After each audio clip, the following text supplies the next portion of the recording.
Minha sogra fazia comida com ingredientes que eu era alérgica e dizia que era teste. Desde o primeiro almoço em família, eu já devia ter percebido que minha sogra era uma dessas criaturas disfarçadas de gente fina que, por trás do sorriso, escondem uma pitada de veneno, ou no meu caso, uma pitada generosa de camarão, mesmo depois de eu ter deixado claro que era alérgica. Quando conheci o Marcelo, achei que tinha ganhado na loteria. Homem educado, cheiroso, responsável e com uma família aparentemente tradicional.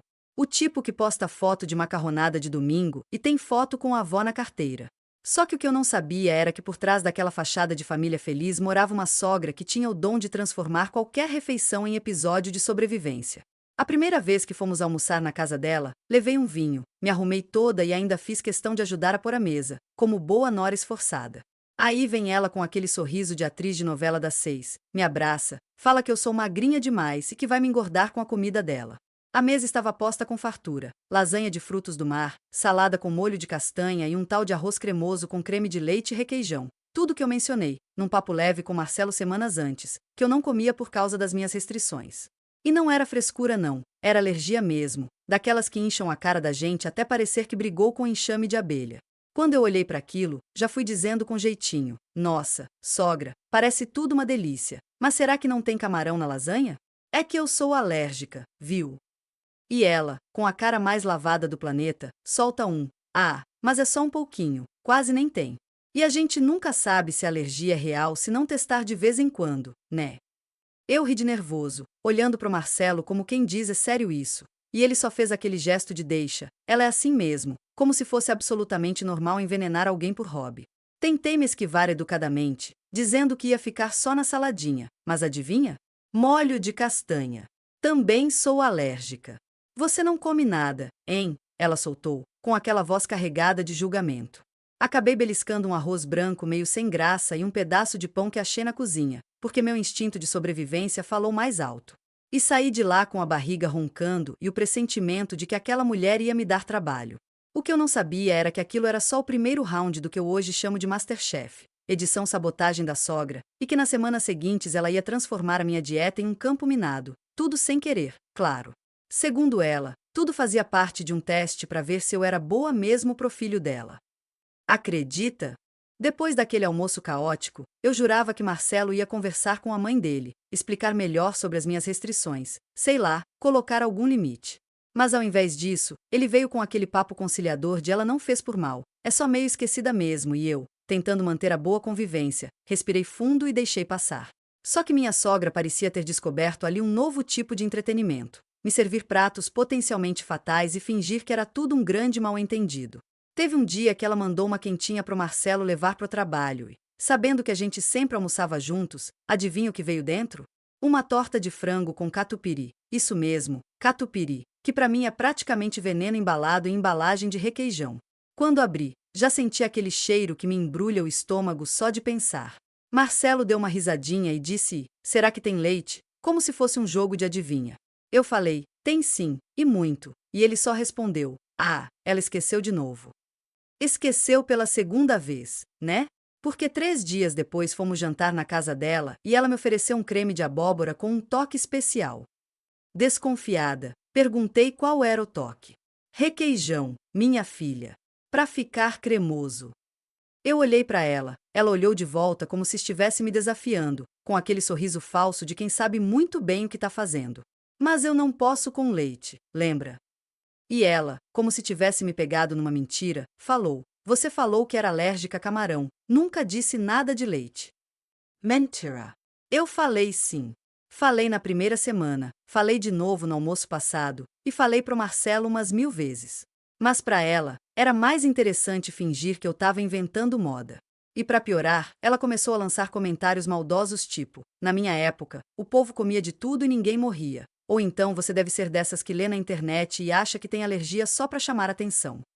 A paciência foi saindo do meu corpo igual gás escapando de refrigerante aberto há 3 dias. E cada vez que ela me oferecia alguma coisa, parecia que tinha um ingrediente proibido escondido. Comecei a evitar os encontros, dava desculpa para não ir, mas ela ligava, mandava mensagem, insistia, dizia que queria me incluir na família. Você vai deixar a gente comer sozinhos? Fiz lasanha pensando em você. Pensando em mim? Lasanha com catupiry, presunto, molho branco e queijo ralado? Uma bomba de lactose que só de olhar já me dava coceira no céu da boca. O pior é que ela começou a se fazer de vítima, dizendo que eu a odiava, que não aceitava a comida dela, que eu queria afastar o filho dela da família. Era tanta manipulação que uma parte de mim começou a duvidar da própria sanidade. Será que eu estava exagerando? Será que era implicância minha? Só que aí veio o episódio do brigadeiro sabotado, que deixou claro que não era descuido. Era de propósito. E foi nesse dia que eu percebi que aquela mulher não queria só me testar. Ela queria me eliminar da família na base da lactose, da castanha e do camarão, com requintes de crueldade e cheiro de forno e fogão. O dia do brigadeiro sabotado foi o ápice da cara de pau da minha sogra e também o fim da minha paciência. Era aniversário do sobrinho do Marcelo e, como eu ainda estava tentando ser uma nora apresentável, aceitei ir na festinha da criança, mesmo sabendo que ia estar cercada de bolo com leite condensado, coxinha com catupiry e docinho com leite ninho, um verdadeiro arsenal contra o meu sistema imunológico. Levei minha garrafinha d'água, comi em casa antes, e fui com aquele sorriso básico de tô bem, obrigada, já decidida a não tocar em nada da mesa de guloseimas. Mas é claro que minha sogra não podia ver minha tentativa de autopreservação sem transformar aquilo num teste de lealdade. No meio da festa, ela veio até mim com uma bandeja de brigadeiros coloridos e enfeitados, todos bonitinhos, e me ofereceu com aquele olhar que parecia dizer: vamos ver até onde você vai com essa frescura. Eu recusei com toda a educação do mundo, dizendo que não podia por causa da lactose. E ela, com a ousadia que só uma sogra passivo-agressiva sabe ter, respondeu: mas esse aqui é especial, fiz com leite de cocô, pensando em você. Na hora, meu coração até amoleceu. Pensei, será que finalmente ela entendeu? Será que é um gesto de paz? Peguei o brigadeiro, dei uma mordida pequena, desconfiada, e antes de engolir, percebi uma textura estranha. Um sabor muito familiar. Doce demais, meio grudento, com aquele fundo de leite condensado que não engana ninguém. Disfarcei e fui correndo pro banheiro. Enxaguei a boca, cuspi o resto e fiquei me olhando no espelho, tentando entender se eu tinha sido feita de trouxa de novo. Voltei pro salão e, tentando não causar uma cena, puxei o Marcelo de canto e perguntei se a mãe dele realmente tinha feito brigadeiro com leite de cocô. Ele, com a cara mais despreocupada do mundo, soltou: leite de cocô? Que nada, ela usou o mesmo leite condensado de sempre. Por quê? Naquele momento, minha visão escureceu. Era oficial. Ela estava me testando mesmo, mas não era teste de aceitação, era resistência imunológica. E o pior é que quando confrontei ela, ela riu. Sim, riu. Ah, mas você não morreu, ué. Às vezes o corpo acostuma, vai que era só coisa da sua cabeça. Marcelo tentou amenizar, falando que ela era old school, que não entendia essas coisas modernas de alergia. Mas o que me tirou do sério foi o fato dela olhar para mim como se eu fosse uma drama queen, como se eu estivesse encenando um episódio de novela só para aparecer. E foi nesse clima que eu comecei a me afastar das reuniões familiares. Se eu via o nome dela no grupo da família, já dava um jeito de dizer que estava doente. Comecei a marcar compromissos imaginários só para não ir aos almoços. E mesmo assim, ela não desistia. Mandava bolinhos para minha casa, marmitinha sem lactose que eu já nem abria mais, e uma vez até me deu de presente uma caixa de bombons que, adivinha? Tinha um recheio de castanha do Pará. Mas o nível da loucura subiu mesmo quando, no almoço de domingo que eu fui obrigada a comparecer, ela fez questão de anunciar para a família inteira, bem alto, que estava fazendo um detox de alergia em mim, como se fosse uma dieta. Disse que eu era muito mimada, que precisava fortalecer o organismo, e que comida de verdade curava qualquer coisa. Eu fiquei em choque, olhando em volta para ver se alguém ali tinha noção do que estava acontecendo, mas todo mundo só ria. Marcelo deu uma risada amarela e tentou mudar de assunto. E eu? Eu me levantei da mesa, respirei fundo e fui embora. Saí com a sensação de que se eu ficasse mais 5 minutos naquela casa, ia sair direto para o hospital com a garganta fechando e a alma esvaindo. E ainda ia ouvir dela que era só um teste de resistência. Depois daquele almoço desastroso em que ela soltou a pérola do detox de alergia, eu decidi tomar uma atitude mais firme. Não dava mais para tratar como simples mal-entendido que claramente era uma campanha ativa de envenenamento com laços de família. Conversei com Marcelo, tentando abrir os olhos dele para o que estava acontecendo. Usei argumentos, dei exemplos, mostrei prints das mensagens passivo-agressivas que ela me mandava, inclusive um áudio que ela mandou rindo, dizendo que tinha colocado um queijinho escondido no arroz para ver se a menina era forte mesmo. Sabe o que ele fez? Disse que eu estava exagerando. Exagerando. A mulher estava basicamente me tratando como cobaia de laboratório, testando meu corpo como se fosse uma geladeira vencida, e ele vinha dizer que eu estava exagerando. E foi nesse momento que caiu a ficha. Não era só ela que fazia vista grossa para as minhas alergias, ele também não levava a sério. Comecei a reparar nos pequenos comentários, nas vezes em que ele pedia pizza com 4 queijos mesmo sabendo que eu não ia poder comer, ou quando ele abria uma barra de chocolate com castanhas e dizia só um pedacinho não mata ninguém.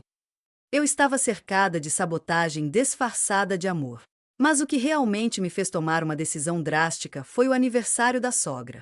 Ela fez um almoço especial e, claro, eu fui coagida a ir. Dizia que tinha preparado uma surpresa só para mim. Fui com a barriga embrulhada de ansiedade, já esperando o pior. Quando cheguei, a mesa estava cheia: tortas, saladas, doces, bolos. E no centro, um prato que ela fez questão de anunciar com pompa: risoto de camarão com creme de leite, receita especial para minha nora. Meu sangue gelou. Eu falei: mas você sabe que eu não posso comer nada disso. E ela, diante de todos, disse: ah, mas é uma ocasião especial. Faz um esforço, minha filha. Um dia só.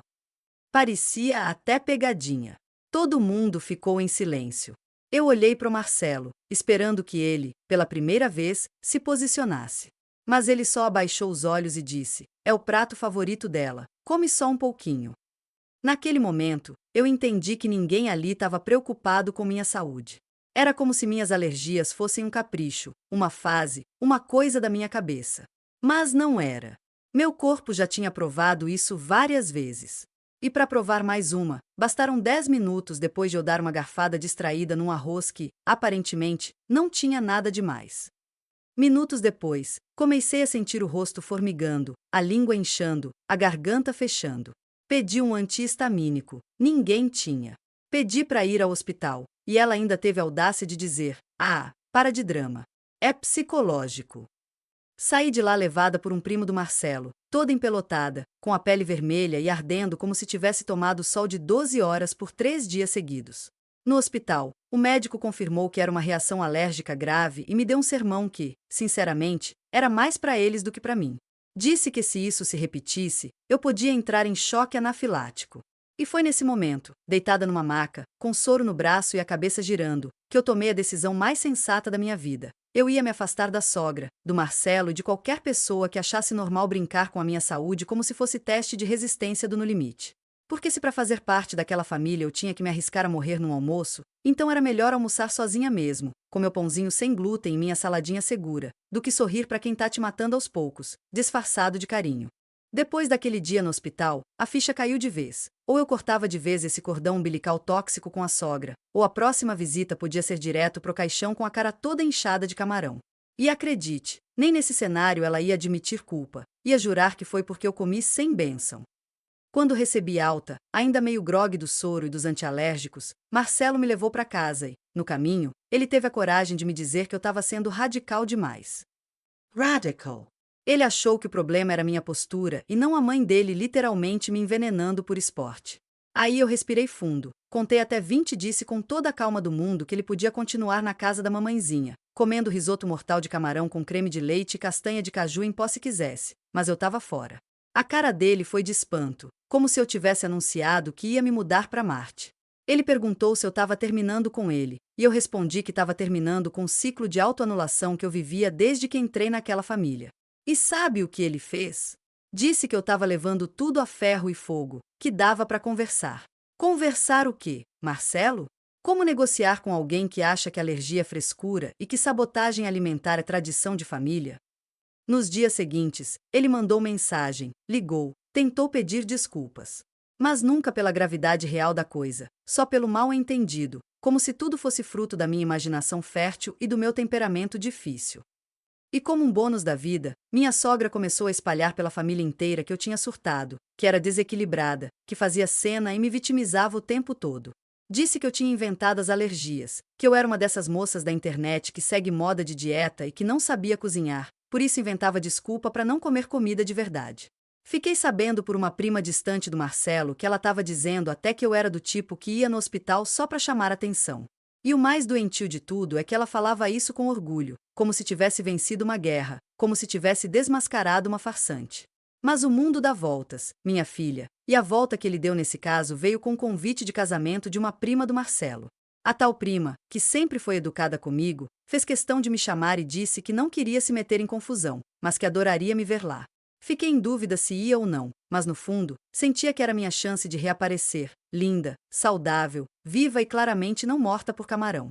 Fui. Me arrumei como nunca, fui com um vestido impecável, maquiagem feita e, claro, levei minha própria comidinha na bolsa, porque eu já sabia que a sogra ia tentar aprontar. E aprontou. Ela apareceu na festa com uma travessa de brigadeiros especiais e ficou passando mesa por mesa oferecendo, até chegar em mim. Adivinha. Esse aqui é sem leite, fiz pensando em você, disse ela com aquele sorriso de quem já tá armando. Só que dessa vez eu tava preparada. Recusei com um sorriso mais falso que abraço de cobra e soltei. Melhor não, né? Já pensou se eu morro aqui no meio da pista de dança e você tem que explicar que era só um teste de novo? A cara dela foi de paisagem, mas deu pra ver o constrangimento. E o melhor, uma das convidadas, que tinha acabado de comer um dos brigadeiros sem leite, comentou que estava delicioso, mas que o leite condensado dava um sabor especial. Ou seja, mais uma mentira. E dessa vez com testemunha. O noivo, que ouviu tudo, deu um corte tão seco nela que até eu fiquei com dó. Disse que aquilo era crime, que oferecer alimento com ingredientes escondidos para alguém alérgico era sabotagem alimentar, e que se acontecesse de novo, o processo vinha com gosto e força. A cara da minha sogra ficou do tamanho de uma uva passa ressecada no sol. E eu? Eu segurei o riso com dignidade, comendo minha barrinha sem glúten e tomando minha água alcalina, plena como nunca. Aquela foi a noite em que a máscara dela caiu de vez, e caiu no chão da festa, com direito a flash, testemunha e bolo sem lactose no meu potinho. Depois do vexame da festa, em que a minha sogra foi desmascarada em plena recepção de casamento, com convidado confirmando que o tal brigadeiro sem leite estava com gosto de leite condensado até na alma, ela simplesmente evaporou da festa. Saiu de fininho, com o rabinho entre as pernas, e sem falar com ninguém. E isso porque até então ela se achava matriarca da família, rainha da cozinha, mãe do Marcelo e padroeira dos temperos duvidosos. Depois disso, a fama dela começou a dar uma leve descida ladeira abaixo, principalmente porque a história correu solta nos grupos de WhatsApp da família. E sabe como é parente fofoqueiro, né? Um viu, o outro comentou, a terceira tia já estava perguntando se era verdade que ela quase matou a nora só por birra. E o mais delicioso foi ver ela tentando se defender depois, mandando áudio no grupo das tias dizendo que foi tudo mal entendido e que a menina, no caso, eu, estava fazendo tempestade em copo d'água. Só que dessa vez, ninguém caiu na ladainha. Um dos tios, que é médico, respondeu no grupo mesmo que isso que ela fez podia ser considerado tentativa de lesão corporal e que, se eu quisesse, podia até prestar queixa.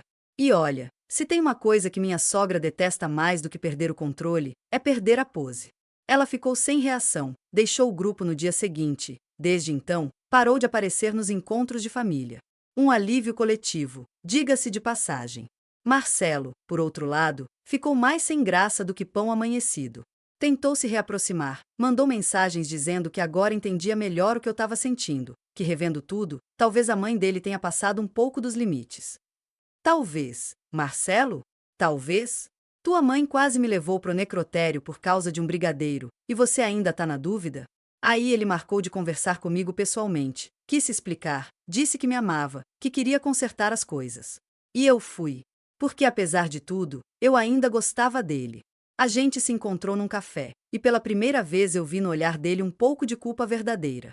Ele pediu desculpas de verdade, disse que agora via como ele também tinha sido conivente, que deixava tudo passar porque achava que era só implicância de mãe. Disse que não sabia que a alergia era tão sério, coisa que, convenhamos, um adulto funcional deveria saber, e que, se eu deixasse, queria recomeçar, sem interferência da mãe, com limites bem claros. Eu ouvi tudo calada, tomando meu café com leite vegetal, e no fim, disse que só voltaria a me envolver se ele se comprometesse a colocar minha saúde acima da conveniência familiar. E aí eu lancei o desafio final. Na próxima reunião de família, se sua mãe estiver lá, você vai me defender. Vai dizer, na frente de todo mundo, que sou alérgica sim, e que não é frescura nenhuma. Se você fizer isso, a gente recomeça. Ele topou. E eu juro, não achei que ele fosse ter coragem. Mas teve. A oportunidade veio na Páscoa, quando a irmã dele resolveu reunir todo mundo para um almoço e, claro, a sogra reapareceu, como uma fênix dos temperos malditos. Ela veio toda produzida, fingindo que nada tinha acontecido, e trouxe uma cesta de chocolates caseiros para distribuir. Já cheguei desconfiada, mas com Marcelo do meu lado, firme como nunca. Quando ela me ofereceu um bombom, ele interrompeu, segurou meu braço e falou bem alto: Mãe, você sabe que ela é alérgica. E da última vez quase precisou ir para a UTI. Não oferece mais nada para ela, por favor. O silêncio que se fez na sala foi digno de Oscar. Todo mundo parou, até o garfo da tia caiu no prato. Minha sogra ficou branca, depois vermelha, depois meio roxa. Tentou disfarçar, mas ficou claro que tinha sido exposta. Eu, plena, agradeci com um sorriso, sentei na ponta da mesa e comi meu ovo vegano que eu mesma levei na bolsa, enquanto observava a mulher tentando engolir a vergonha com suco de maracujá. Aquela foi a primeira vez que eu senti que alguém estava me levando a sério nessa família, e pela primeira vez desde o início dessa novela alimentar, eu tive vontade de, talvez, reescrever esse capítulo com menos lactose e mais amor próprio. Depois daquela Páscoa histórica, em que Marcelo finalmente se posicionou e fez a mãe dele ouvir, pela primeira vez na vida, um não bem dado e direto ao ponto, o clima dentro da família virou uma espécie de campo de tensão silenciosa. Minha sogra parou de me encarar com aquele sorrisinho cínico de quem tem a travessa de lasanha escondida com veneno, e passou a manter uma distância calculada, como se eu fosse contagiosa. O que, sinceramente, foi ótimo. Se eu soubesse que a chave da paz era ela se calar e me ignorar, eu tinha pedido isso no meu primeiro Natal com eles. Ela nunca mais me ofereceu comida, nem perguntou se eu queria provar um docinho diferente, e as mensagens que antes vinham cheias de deboche agora viraram figurinhas de bom dia com flor e passarinho, tudo muito impessoal, como se ela tivesse sendo obrigada por contrato. Marcelo, por outro lado, virou um novo homem. Não sei se foi a pressão social, a vergonha ou o medo de me perder de vez, mas o fato é que ele finalmente entendeu que ser parceiro também é se colocar entre a gente e o absurdo, mesmo que o absurdo venha em forma de mãe de avental. Começamos a reorganizar nossa rotina sem a necessidade de frequentar almoços perigosos ou fingir que tá tudo bem quando se tá literalmente sufocando com a garganta fechando. Quando alguém da família organizava um evento, ele perguntava antes se eu me sentia confortável em ir, e se eu dissesse que não, ele nem discutia. Passou a me defender nos bastidores também, e teve até uma situação em que uma tia comentou: mas a fulana não come nada, e ele respondeu: ela come sim, o que não a mata. Parece pouco, mas é essencial. Eu quase chorei. Começamos até a cozinhar mais em casa, testar receitas que eu pudesse comer tranquila, e de repente, nossa vida ganhou um novo sabor. Sem lactose, sem castanhas, sem camarão e, principalmente, sem veneno emocional. E a cereja do bolo, metaforicamente, sem leite condensado, veio meses depois, quando ficamos noivos. E dessa vez, com a decisão firme de que a sogra não teria espaço no buffet, nem na cozinha, nem no cardápio. Fiz questão de contratar uma chefe especializada em restrições alimentares, e tudo foi escolhido por mim, até os docinhos do casamento. Marcelo apoiou 100%, e ainda fez questão de dizer que o único teste aceito naquele casamento era o de amor. No grande dia, minha sogra pareceu toda produzida, mas, surpresa, não teve mesa de bolo liberada para convidados levarem para casa. Tudo foi controlado, porcionado, servido com plaquinhas avisando ingredientes, e com a chefe explicando para todo mundo que comida boa é comida que respeita quem vai comer. Teve até convidado perguntando onde comprava brigadeiro sem leite tão bom. E sabe o que a sogra fez?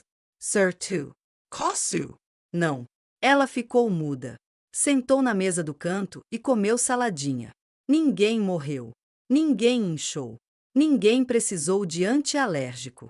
Foi o primeiro evento familiar onde eu pude comer tudo sem medo, sem precisar olhar de canto de olho para a travessa pensando se aquilo era uma armadilha disfarçada de afeto.